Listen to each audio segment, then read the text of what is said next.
Donna, can we ask questions while Sure. this happens? Sure. Okay. If that's I'm okay. not in charge, so she is. The math question. Math. Do you know what percentage of voter turnout we would need in the state to overcome redistricting manipulation? 50% plus one. Statewide? I mean, in every single district,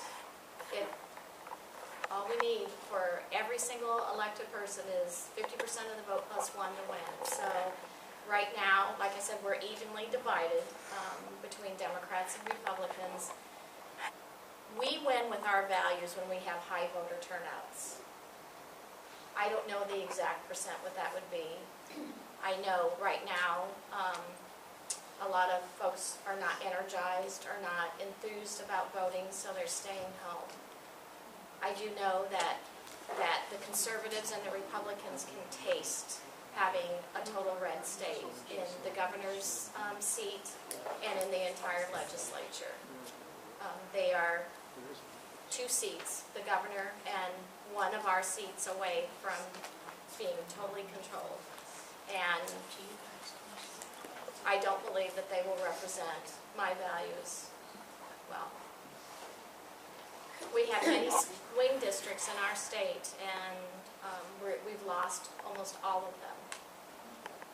So that's, where when they were redistricting, they're supposed to have pretty much the same number of Democrat and Republican constituents. And then, that's the ground that we need to be able to play on, and that's the ground we're not playing on.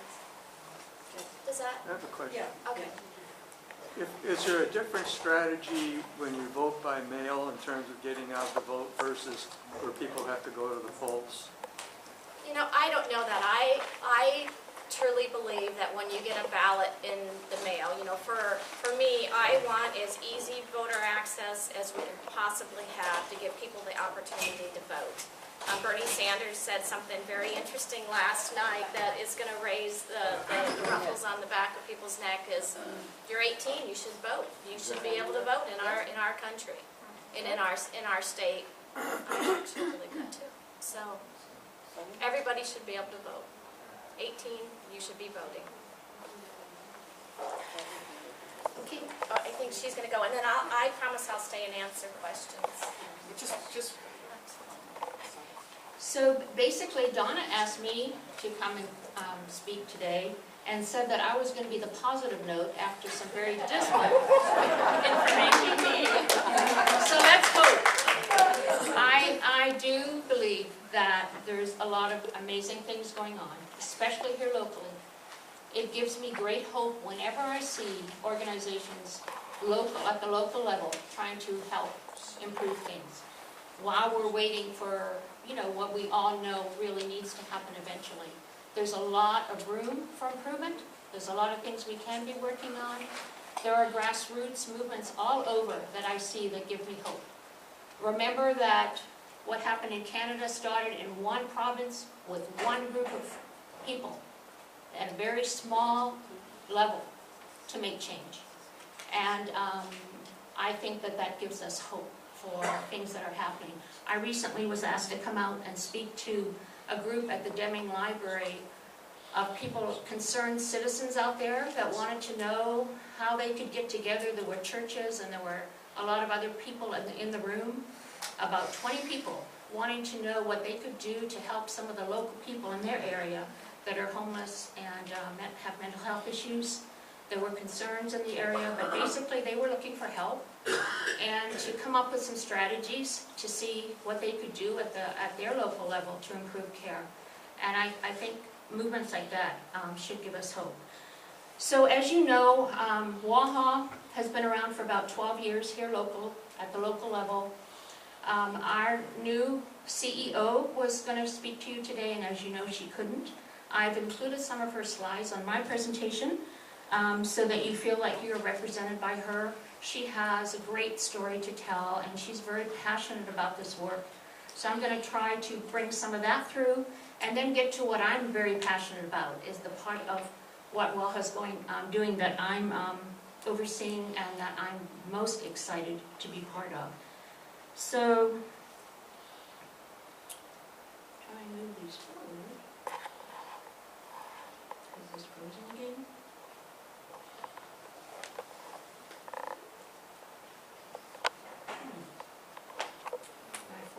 It's not working. There. There we go. Thank you. Wish you stuck. So, what is WAHA's role really here in our community and in our larger community? We're the neutral convener for our community. We are working on initiatives to improve population and community health. We're working on ways to have health and delivery system reform and trying to come up with some innovative and system changes. We are totally funded mostly by grants. Our primary sponsors are Chuckanut Health Foundation and Peace Health Hospital. We also have some contracts with local, state, and federal agencies to do some of our work. We're also very much funded by these other organizations here that you see on these screens, and by individual donations. A lot of charities support our work here locally, and have been for all these years. Everything we do at WAHA really is around the triple aim goals that you've already heard about today, but most of the work that's going on in Washington State to improve things is around the triple aim, to improve population health, improve the experience of care, and improve value. In other words, try to find more efficient ways of managing things cost-wise. The big initiative now going on at the state level is Healthier Washington. If you look at this slide, you'll see that in the middle portion, it does speak to the triple aim. Healthier people and communities, quality health, and then lowering costs. And on the outer rim of this diagram, you'll see some of the current initiatives that are going on. Integrate behavioral and physical health services. That work has begun. Build accountable communities of health. I'm going to speak to you a little bit about the local initiative that's going on to do that. Support clinical practice transformation. We're trying to look at some better ways of managing people with chemical dependency issues, so on and so forth. Promote people's involvement in their health decision. Develop value-based payment strategies. And consistently measure performance to improve quality and lower costs. So these are the initiatives that are going on at the state level to improve our overall health. For the accountable communities of health work that I spoke to in a few minutes ago, there are 2 pilot programs going on right now. WAHA is part of the North Sound Accountable Communities of Health, and it's up and running. It's very vibrant and moving forward to look at choosing where to start the work and how we deal with and how we work on those goals that I talked to you about in the previous slide.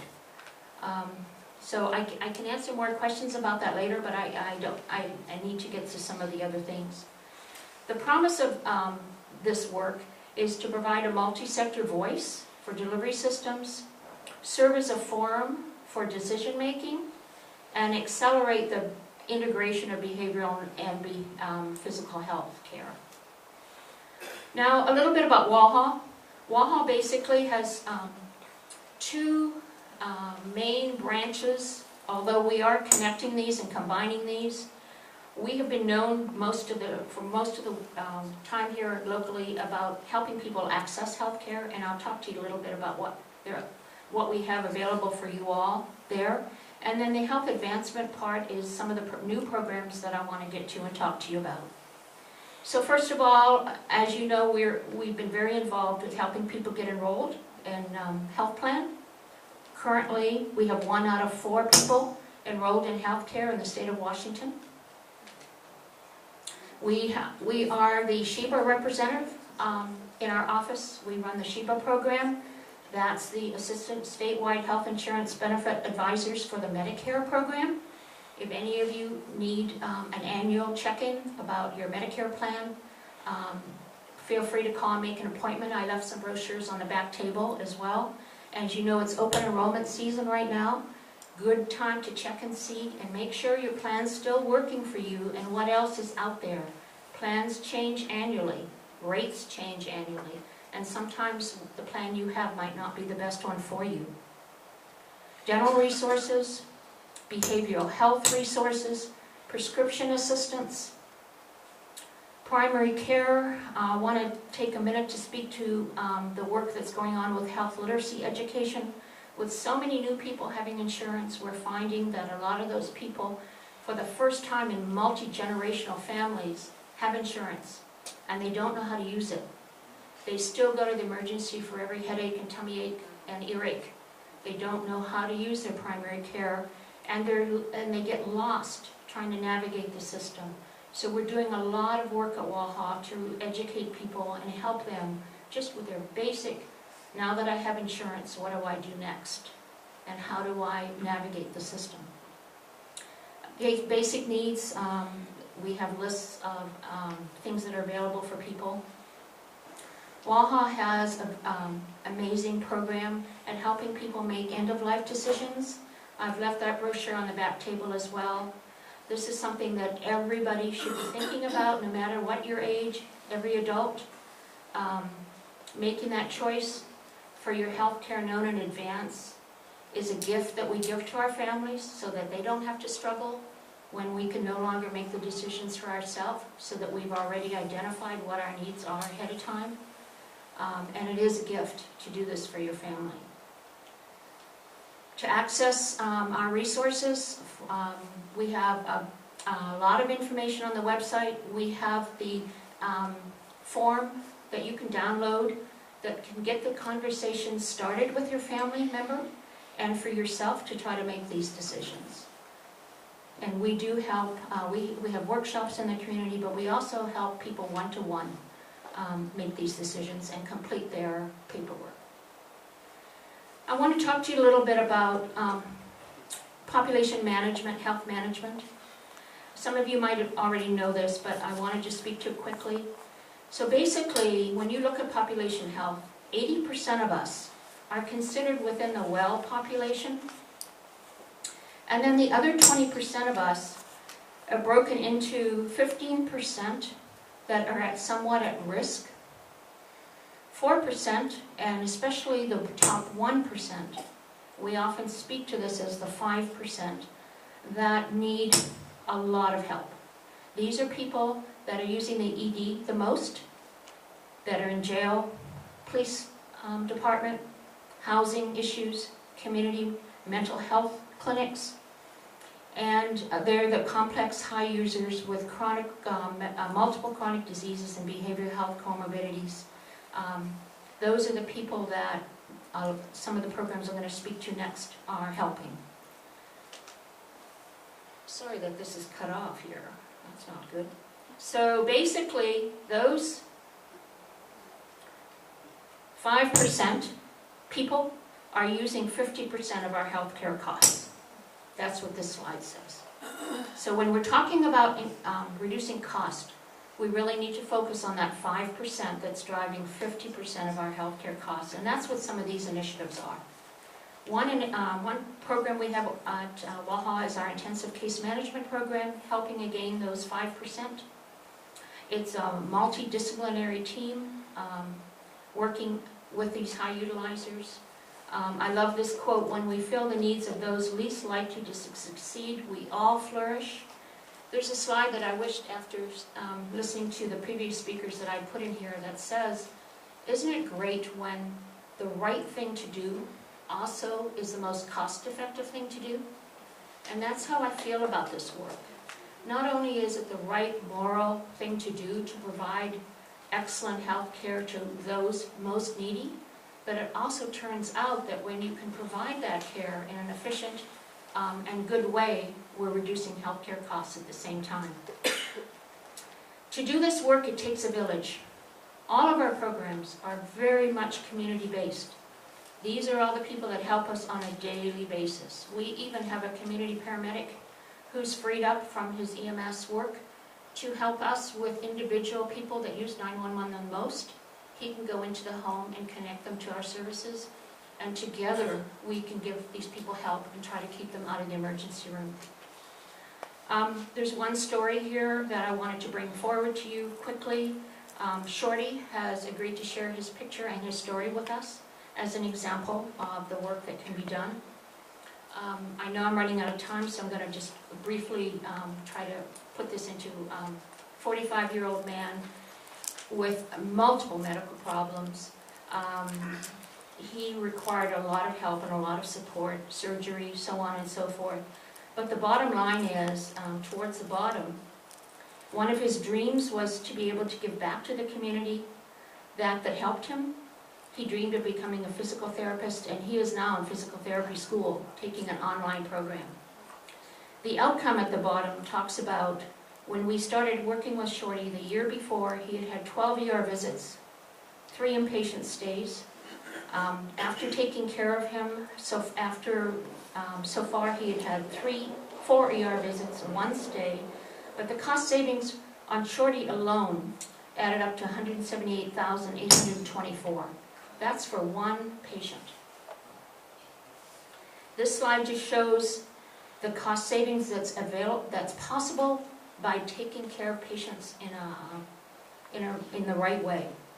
Expected net savings per person can add up to $2,275.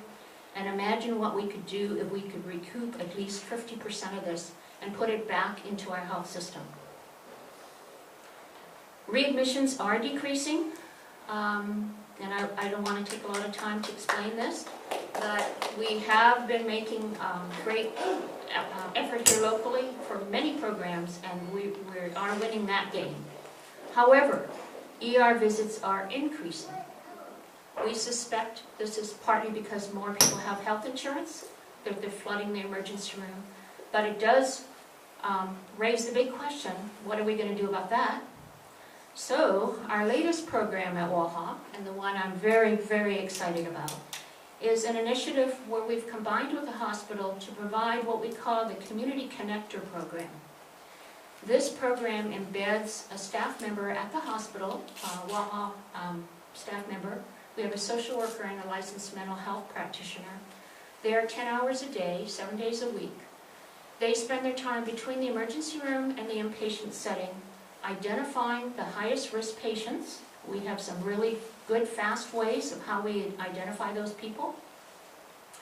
We identify the highest risk people. We go to the bedside and speak to them, try to find out what the main issues are, and try to connect them with care while they're there in the hospital. We call this real-time care, and it's turning out to be amazing. Again, the connections we're making are with the community paramedics, with housing, with so many people in our community helping us. We can connect these people to services as soon as they get out of the ER, and are having amazing stories and amazing results with helping them. Even with that health literacy education in the ER, we do that for everybody. Now that you have insurance, here's how to use it. Do you have a primary care doctor? Are you seeing your primary care doctor? Why can't you get to the primary care? Is transportation an issue? Here's what you can do for transportation. Are you seeing your mental health therapist? Do you have your prescriptions? Those basic questions everybody gets asked. Thank you very much, and if you have any questions, I'll be glad to help you. What do you call that? What do you call that, the latest program? Community Health Connector. Community Health, what? It's actually Hospital Community Connector. Hospital Community Connector, I'm sorry. It's actually funded by the hospital right now. What I wanted to let you know was that Whatcom Alliance for Health Advancement. Okay, and so that's the name. That's what WAHA stands for. And I just knowing Lynnette for many years, some of the stories that I've been really shaken with is the idea of taking part of these chronic people who are high emergency room people to the local walk-in clinic so they know where it is, and introducing them to the people so they aren't fearful. This is huge. The idea of people who are lonely and who have mental problems that they don't understand how to take care of technology in their house or whatever, they send somebody out there to teach them. Or they find somebody in the community that they already know who can come and that they can call instead of 911. And it has brought these costs way, way, way down. And so going and talking to the people once they have been served in an emergency and at the hospital bed is really good. But if you can get them before they even get there, that's even better. And that's part of what WAHA's done. And I appreciate, Lynnette, you said WAHA is 11 years old. Have I been in this group that long? Because Eileen and I were invited to go to one of the pre-WAHA workshops that was held at the Christian church at the mall. And there were over 200 people were invited to come. That they had contacted people from all facets, from nursings to 911, to dentists, to nurses, to mental health people. 200 people were in there, and I remember Pete Kremen was there, and he said, you know what, I was in D.C. last week, and they already know about Washington, and they already know about Whatcom County, and that's because we're a step ahead of the game. Now, last Friday, my husband and I and Charles and a whole bunch of people in this room went to Buff, the Billingham Unitarian Fellowship, to listen to a presentation about the coal trains and the oil trains. And she was from Oregon, and she was saying that Oregon and Washington, and Oregon, who's already working very hard on their health care system, are different from most people. And not only are we blue, but we are interested in the environment, and we are interested in the community, and we are interested in people. And the fact is that these two states and British Columbia could change this tipping point of what's going on because we A, have the interest, and B, we have where they want to put the facilities. And if we can get all these things stopped, that'll stop. But if we can show that this can start in these two states, we will be the vanguard for the rest of the United States. And look what happened to marijuana. So there's a lot to hope about. We're going to take about a 6-minute break, and on the back table there are things to sign up. Number 1 is United for National Health Care, but number 2, there are 3. Number 3 is those of you who have not signed for Initiative 375, which is about money in politics. 735, excuse me, is back there. And then on a Puce, lovely Puce thing, is for more information and contact information for the WIST and find out more about that and how we can be engaged. So there are 3 things that you might want to check on back there. So let's take a break, and thank you. But please come back and ask questions.